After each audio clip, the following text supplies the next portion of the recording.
সকলকে সুপ্রভাত জানিয়ে আজকের প্রথম ক্লাস। তো তোমরা থাম্বনেল থেকে বুঝতে পেরেছো যে আজকের ক্লাসটা কি হতে চলেছে। আজকে চাইল্ড ডেভেলপমেন্ট অ্যান্ড পেডাগোগির উপর ক্লাসটা হতে চলেছে, যেটি upper primary TET, state, BEd, DElEd প্রভৃতি পরীক্ষার জন্য খুবই গুরুত্বপূর্ণ। তো আজকে ক্লাসটি আমি প্রথমেই শুরু করছি, তো তোমরা সঙ্গে থাকো। তো আজকের ক্লাস হচ্ছে লার্নিং নিয়ে, ঠিক আছে? লার্নিংয়ের উপর আজকের ক্লাস। তো আজকের প্রথম কোশ্চেন হচ্ছে, অতীত অভিজ্ঞতার ভিত্তিতে নতুন অভিজ্ঞতা আয়ত্ত করাকে কি বলে? অপশান 1 শিখন, অপশান 2 পরিণমন। তো এটার উত্তর হবে শিখন। 2 নম্বর প্রশ্ন, যে প্রক্রিয়ার সাহায্যে আমরা নতুন নতুন আচরণ করি তাকে বলে? 1 হচ্ছে পরিণমন, 2 আগ্রহ, 3 শিখন এবং 4 মনোযোগ। তো উত্তরটা হবে দেখো অপশান 3 শিখন। এর পরের প্রশ্ন হচ্ছে, শিখন হলো আচরণ, জ্ঞান, দৃষ্টিভঙ্গি আয়ত্তকরণের প্রক্রিয়া। এই মন্তব্যটি করেছেন কে? অপশান 1 মনোবিদ রস, অপশান 2 মনোবিদ রেভার, অপশান 3 মনোবিদ ক্রো অ্যান্ড ক্রো এবং 4 নম্বর হচ্ছে মনোবিদ অ্যাঙ্গেল। তো উত্তরটা হবে অপশান 3 মনোবিদ ক্রো অ্যান্ড ক্রো।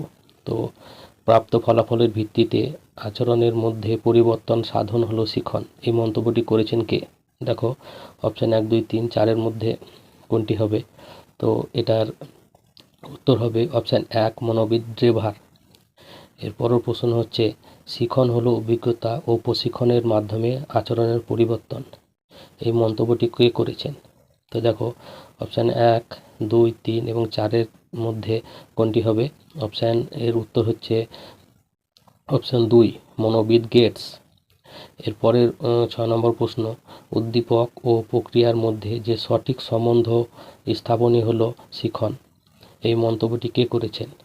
1 মনোবিদ গেটেস, না মনোবিদ ড্রেভার, না মনোবিদ রস, না থর্নডাইক? এর উত্তর হচ্ছে মনোবিদ থর্নডাইক, অপশান 4। এর দেখো আমরা আজকে আমরা দেখছি যে আপার প্রাইমারির যে স্টেট সিলেবাস, বিশেষ করে পেডাগোগি অ্যান্ড চাইল্ড ডেভেলপমেন্ট। তো এখানে আছে চাইল্ড ডেভেলপ। প্রথমে আমাদের জানতে হবে child development concept and there relationship with learning, এবং 2 নম্বর হচ্ছে প্রিন্সিপাল অফ চাইল্ড ডেভেলপমেন্ট, এবং 3 নম্বর হচ্ছে influence of heredity and environment, এবং 4 নম্বর হচ্ছে socialisation process and the role of teacher, parents and peers, ঠিক আছে? এবং দেখো 5 নম্বর হচ্ছে থিওরিজ বাই পিয়াজে, ভাগোটস্কি অ্যান্ড কোহলবাক। এই 3 জনের থিওরিটা কিন্তু এবারের পরীক্ষার জন্য খুব গুরুত্বপূর্ণ।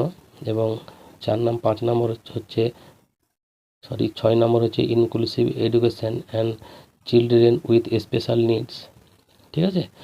এটা হচ্ছে 6 নম্বর। এবং 7 নম্বর টপিক যেটা আছে সেটা হচ্ছে learning process, pedagogy, problem solving and motivation. এটাই হচ্ছে আপার প্রাইমারির লেটেস্ট সিলেবাস। এর উপর ভিত্তি করে কিন্তু কোশ্চেন আসবে। তো আমি প্রত্যেকটা অংশ ধরে ধরে করাবো। তো চলো পরের প্রশ্ন দেখা যাক কী হয়। তো দেখো, সক্রিয়তা, অনুশীলন এবং অভিজ্ঞতার দ্বারা আচরণের পরিবর্তনকে বলে শিখন। এই মন্তব্যটি কে করেছেন? তো আমরা দেখো অপশান এ ম্যাকগিয়ক, গেস্টেলবাদী। তো এটার উত্তর হবে অপশান কোনটা হবে? দেখো অপশান 1 ম্যাকগিয়ক। এটার উত্তর হচ্ছে ম্যাকগিয়ক। তারপরে প্রশ্ন, learning is change in behaviour resulting from behaviour. এই কথাটি কে বলেছেন?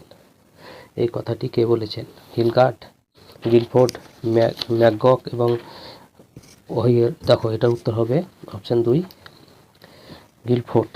তো পরের প্রশ্ন, a process by which activity originates or the change through training procedure as distinguished from change by factor not attributable to training। এই কথাটি কে বলেছেন? ঠিক আছে, দেখো গিলফোর্ড, ম্যাকগিয়ক, হিলগার্ড এবং হেগেল। তো এটার উত্তর হচ্ছে হিলগার্ড। তারপরে হচ্ছে 10 নম্বর প্রশ্ন, শিখনের বৈশিষ্ট্য কী? দেখো উদ্দেশ্যমুখী, পরিবর্তন, মানিয়ে চলা, না 4 ব্যবহারিক? তো এটার উত্তর হবে 1 উদ্দেশ্যমুখী, ঠিক আছে? তো 1 উদ্দেশ্যমুখী। তারপরে প্রশ্ন, learning is a change in human disposition of capability which can be retained and which not simplify the ascribable to the process of growth, এটা কে বলেছেন? দেখো এটা এই চারটার মধ্যে কোনটা হবে? এটার উত্তর হচ্ছে জ্ঞানে, ঠিক আছে, এটা জ্ঞানে বলেছেন। তো পরের প্রশ্ন, জ্ঞানের শিখন যে তত্ত্ব তিনি দিয়েছিলেন, তিনি কয় ধরনের তত্ত্ব দিয়েছিলেন? 6টি, 7টি, 10টি? এটার উত্তর হবে 8টি। তিনি 8টি টাইপের শিখনের কথা বলেছেন। তারপরে হচ্ছে 13 নম্বর প্রশ্ন, পরিণমনের অর্থ হলো কি? বেড়ে ওঠা, বৃদ্ধি হওয়া, না আগ্রহ প্রকাশ করা, না বিকাশ হওয়া? তো এটার উত্তর হবে পরিণমনের অর্থ হচ্ছে বেড়ে ওঠা, ঠিক আছে, পরিণমনের অর্থ হচ্ছে বেড়ে ওঠা। তারপরের প্রশ্ন দেখো, পরিণমন হলো এক ধরনের বিকাশ যা পরিবেশগত অবস্থার ব্যাপক তারতম্য থাকলেও মোটামুটিভাবে নিয়মিত সংঘটিত হয়। এই কথা কে বলেছেন? ঠিক আছে, এই কথা কে বলেছেন? প্যাভলভ, থর্নডাইক, না স্কিনার? তো এটার উত্তর হবে অপশান 4 স্কিনার, ঠিক আছে। এরপরে হচ্ছে 15 নম্বর প্রশ্ন, পূর্ব প্রস্তুতির প্রয়োজন হয় না এই 4টি অপশানের মধ্যে কোনটা থেকে? শিখনে, না পরিণমনে, না আগ্রহে, না মনোযোগে? তো এটার উত্তর হবে পরিণমনে, ঠিক আছে। দেখো 16 নম্বর প্রশ্ন, চাহিদার উপর নির্ভরশীল নয়। দেখো চাহিদার উপরও কোন কোন বিষয়টি নির্ভরশীল নয়? যেমন শিখন, আগ্রহ, পরিণমন, ক্ষমতা। তাই এটার হবে পরিণমন। চাহিদার উপর নির্ভরশীল নয়, পরিণমন। পরের প্রশ্ন, পরিণমন একটি স্বাভাবিক প্রক্রিয়া, না অস্বাভাবিক, না মানসিক প্রক্রিয়া, না ব্যক্তিগত প্রক্রিয়া? তাই এটার উত্তর হবে পরিণমন হচ্ছে একটি অপশান নিয়ে স্বাভাবিক প্রক্রিয়া। তারপরে প্রশ্ন যে motivation is dynamic process, initiation and directing behaviour continuous. এই যে উত্তরটা হবে, এটা কে বলেছেন? মনোবিদ ক্যারল, মনোবিদ বার্নার্ড, মনোবিদ মাসলো এবং মনোবিদ সুইফট। তো এটার হচ্ছে উত্তর হবে মনোবিদ সুইফট, অপশান 4। ভালো করে দেখে নাও, ঠিক আছে। পেশনা প্রক্রিয়ার পেছনে যে মানসিক অবস্থা বা প্রবণতা কাজ করে তা হলো কি? দেখো পেশনা মানে মোটিভেশন, এই মোটিভেশনের জন্য আমাদের যেটা দরকার সেটা হচ্ছে প্রেরণা, ঠিক আছে। এই প্রেরণাটি খুব দরকার। Outside influence on the person May modify the direction of his motivation through changing the basic need which indicate action. এই কথাটি কে বলেছেন? ঠিক আছে, এই কথাটি কে বলেছেন? দেখো এটা হতো ম্যাকক্লিন্ড, ঠিক আছে, অপশান সি।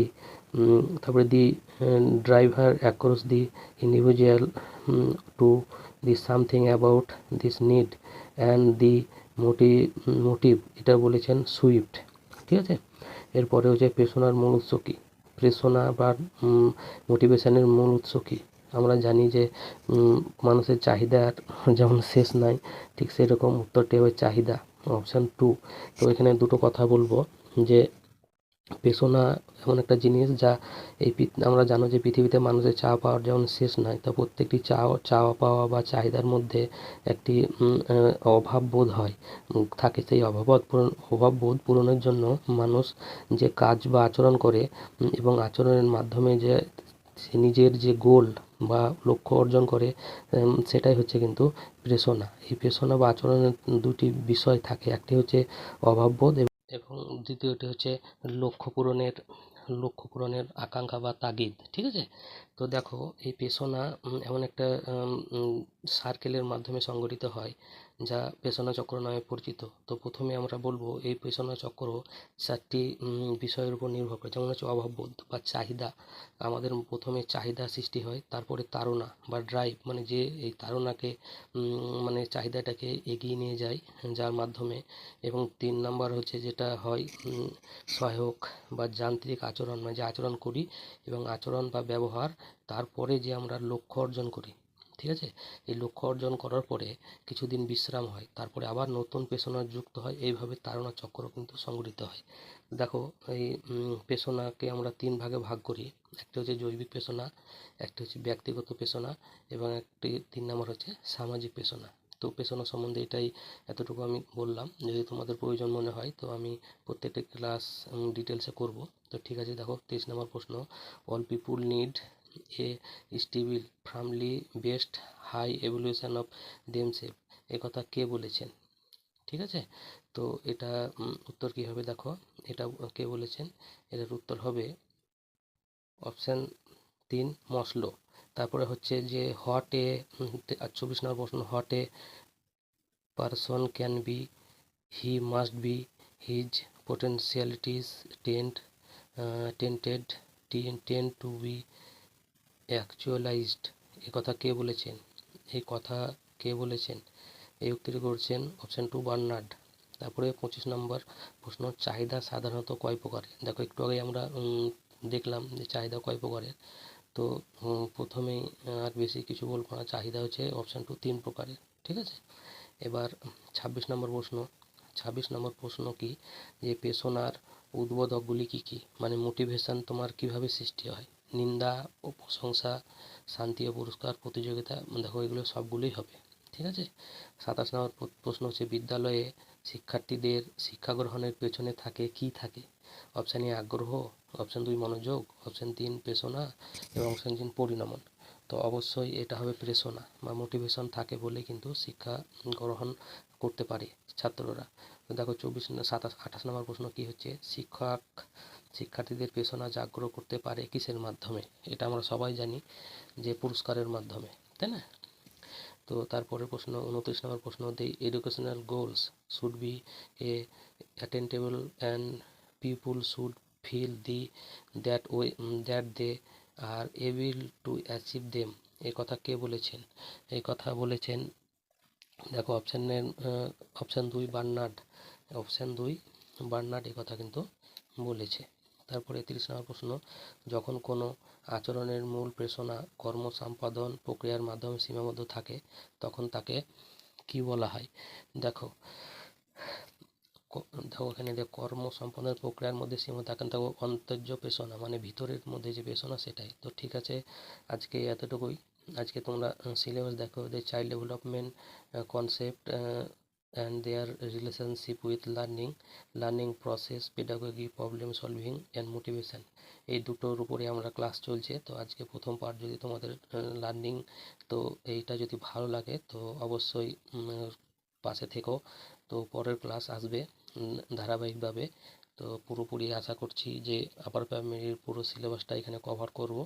যদি তোমরা মনে করো যে সিডিপির যে ক্লাস সেটা এমসিকিউ আকারে তো নিয়ে আসবই, এবার যদি বিশদে তোমরা ক্লাস করতে চাও তো অবশ্যই কমেন্ট করে জানাও, আমি বিশদে ক্লাস নিয়ে আসব। তো চলো আজকে এতটুকুই। পরের ক্লাস হচ্ছে লার্নিং এর সেকেন্ড ক্লাস আসবে। তো সকলে ভালো থাকবে, সুস্থ থাকবে। ধন্যবাদ সকলকে।